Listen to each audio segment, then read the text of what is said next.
नमस्कार, आप देख रहे हैं विमर्श न्यूज़। मैं हूं आकाश, आपके साथ पेश है खबरों का ये बुलेटिन। बिहार प्रदेश कांग्रेस कमेटी के अध्यक्ष अखिलेश सिंह ने 2020 के विधानसभा चुनाव की चर्चा शुरू कर दी है। विधानसभा चुनाव के संदर्भ में सीटों के बंटवारे पर आज से ही दावा करना शुरू कर दिया है। पटना में आयोजित प्रेस कॉन्फ्रेंस में कांग्रेस के अध्यक्ष ने दावा किया है। अखिलेश सिंह ने कहा है कि कांग्रेस खुद 57 सीटों पर जीत निश्चित करेगी। इसका मतलब यह हुआ कि कांग्रेस 2025 चुनाव में 57 से अधिक सीटों पर लड़ने का दावा ठोकेगी। कांग्रेस पार्टी के अंदर लोकसभा चुनाव के बाद जो विश्वास पैदा हुआ है वह अखिलेश सिंह के इस बयान से समझा जा सकता है। आगे का जो रोड मैप है विधानसभा चुनाव, बेसिकली उसके लिए, उसकी तैयारी के लिए हम लोग सब ये किए, हम लोगों ने सबको निर्देशित किया है कि पंचायत का संगठन मजबूत करिए, जो BLA है बूथ लेवल एजेंट्स वो बनाइए, बूथ कमेटी बनाइए और वो उसमें ध्यान रखिए कि कांग्रेस का कमिटमेंट वाला साथी हो, सहयोगी हो, उसको आप बनाइए। तो ये सब टास्क दिया गया। मेरा किसी से नाराज़गी नहीं है और नाराज़गी क्यों रहना चाहिए।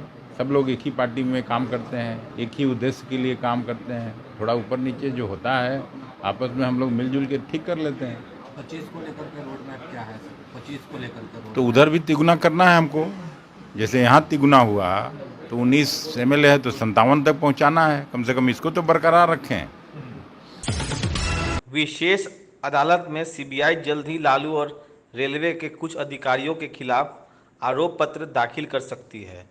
राउज एवेन्यू कोर्ट में लैंड फॉर जॉब मामले में लालू यादव सहित कई सरकारी अधिकारियों पर आरोप निश्चित किया जाएगा। कोर्ट ने पिछली तारीख पर CBI से आरोप को अंतिम रूप देने के लिए कहा था। CBI से कोर्ट ने कहा था कि जिन अधिकारियों का नाम आ रहा है उनके संदर्भ में सरकार से अनुमति प्राप्त कर लें। इस काम को 2 सप्ताह में पूरा कर लिया जाए। 31 जुलाई को अगली सुनवाई होगी। सरकार के जिन अधिकारियों को अनुमति देना है वे लोग भी 31 जुलाई के पहले अपना निर्णय ले लें। अदानी समूह के ऊपर शेयर घोटाले के लगाए गए आरोप के ऊपर आज सुप्रीम कोर्ट ने फिर से खारिज कर दिया। सुप्रीम कोर्ट को 3 जनवरी को सेबी के जांच को जायज ठहराया गया। सुप्रीम कोर्ट ने 3 जनवरी को सेबी के जांच को जायज ठहराया था। सुप्रीम कोर्ट के फैसले से हिंडेनबर्ग द्वारा लगाए गए आरोपों से अदानी समूह मुक्त हो जाता है। अदानी समूह ने खुद भी हिंडेनबर्ग के आरोपों का जवाब दिया था और कहा था कि भारतीय कानून के अनुसार उसने किसी तरह का कोई घोटाला नहीं किया। सुप्रीम कोर्ट के फैसले ने सेबी की जांच को जायज कर दिया था। 3 जनवरी के सुप्रीम कोर्ट के फैसले के ऊपर रिव्यू पिटीशन डाला गया था। सोमवार को सुप्रीम कोर्ट ने रिव्यू पिटीशन को भी खारिज कर दिया।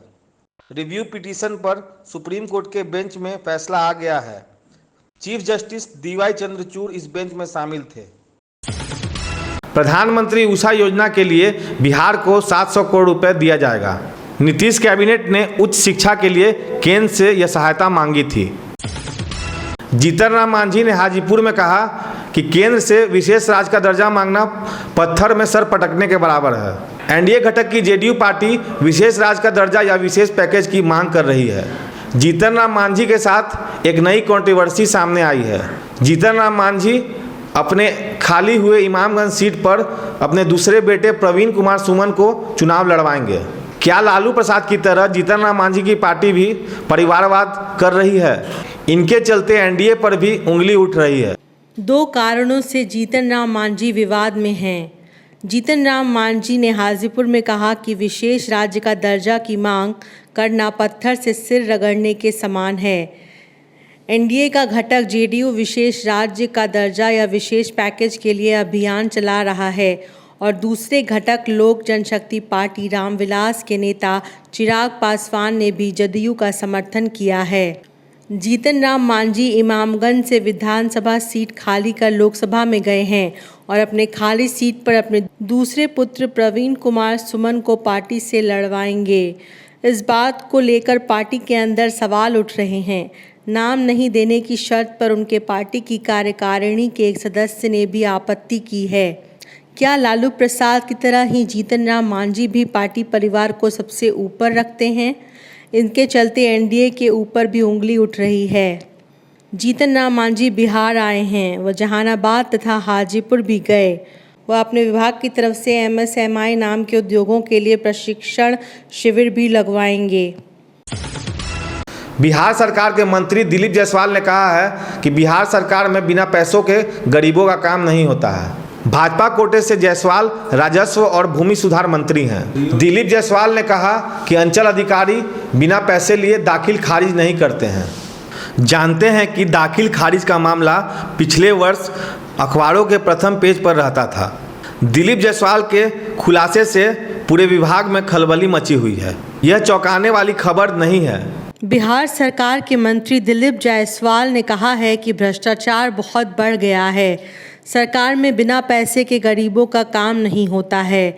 भाजपा कोटे से जायसवाल राजस्व और भूमि सुधार मंत्री हैं। दिलीप जायसवाल ने कहा कि अंचल अधिकारी पैसा लिए बगैर दाखिल खारिज नहीं करते हैं। जानते हैं कि पिछले वर्ष से दाखिल खारिज का मामला बिहार में प्रथम पेज की खबर बनता रहा है। दिलीप जायसवाल के खुलासे से विभाग में खलबली मची है।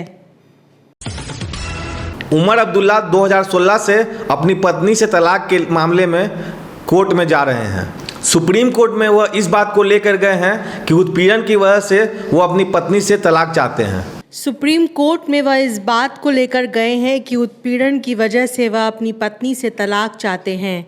सुप्रीम कोर्ट में न्यायमूर्ति सुधांशु धूलिया और आसानुद्दीन अमानुल्लाह की अदालत में उनके तलाक पर बहस चल रही है। कपिल सिब्बल उमर अब्दुल्ला की तरफ से लड़ रहे हैं। कपिल सिब्बल ने कहा है कि संविधान की धारा 142 के अधिकार के तहत सुप्रीम कोर्ट इन दोनों के तलाक को मंजूरी दे। जानते हैं कि 2016 के अगस्त महीने में दिल्ली हाई कोर्ट ने उमर अब्दुल्ला की अपील को खारिज कर दिया था। उमर अब्दुल्ला का कहना है कि 15 वर्षों से वह अपनी पत्नी से अलग हैं और दोनों के बीच में कोई संबंध नहीं है। अदालत ने उनकी पत्नी को नोटिस दिया है और 6 हफ्ते में जवाब की मांग की है। 30 अगस्त को अगली सुनवाई होगी। सितंबर 1994 में उमर अब्दुल्ला और पायल की शादी हुई थी और 2009 से वे दोनों अलग हैं।